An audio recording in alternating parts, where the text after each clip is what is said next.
माझं नाव दत्तू भाऊसाहेब काळे, राहणार देवळाणे, तालुका येवला, जिल्हा नाशिक. माझावाला सोलर प्लॅनचं पिलाट्या वगैरे सर्व उडून गेलेले आहे.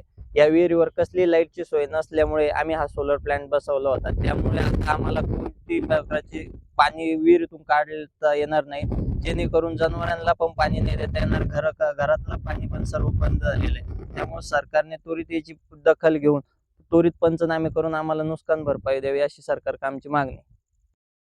तेच ना सांगायचं.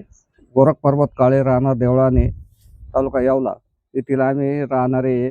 आमचे काल वावदानामुळे बरेच नुकसानी झालेले आहे. काहीचे घरं पडले, काही नुकसानी, बरेच सोलर उडून गेले.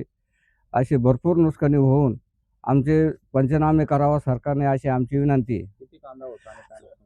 आमचा कांदा कमीत कमी 70-80 क्विंटल एक चाळीमध्ये कांदा होता. तो पूर्ण वल्ला झालेला आहे. तो काहीच कामात राहिला नाही, उखड्या दाबासारखा झालेला आहे. आता असं आता सरकारने एवढंच करावा का बाबा, याची पंचनामे करून काहीतरी भरपाई की द्यावा शेतकऱ्याला, हीच विनंती. काल अतिशय अचानकपणे आलेला वादळी वाऱ्याचा पाऊस एवढ्या मोठ्या भयानक प्रमाणात होता. आमचा नाशिक जिल्हा, येवला तालुका आणि अंदरसूल मंडळ मधील एक देवळाणे या गावच्या वतीने मी सांगू इच्छितो, प्रचंड मोठी हानी झालेली आहे या देवळाणे गावामध्ये. माझ्या माहिती आतापर्यंत मला मिळालेल्या माहितीनुसार 7 ते 8 लोकांचे घरकुलं उद्ध्वस्त झाले.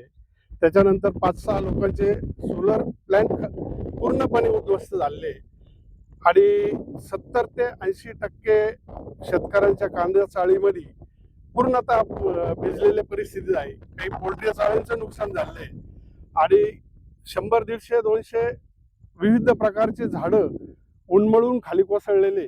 तरी शासनाने त्वरित याची दक्षता घेऊन सर्वात लवकर पंचनामे करावे और जेवढं शक्य होईल तेवढे मदत करण्याचे प्रयत्न करावे, असे मी गावच्या वतीनं बोलू इच्छितो.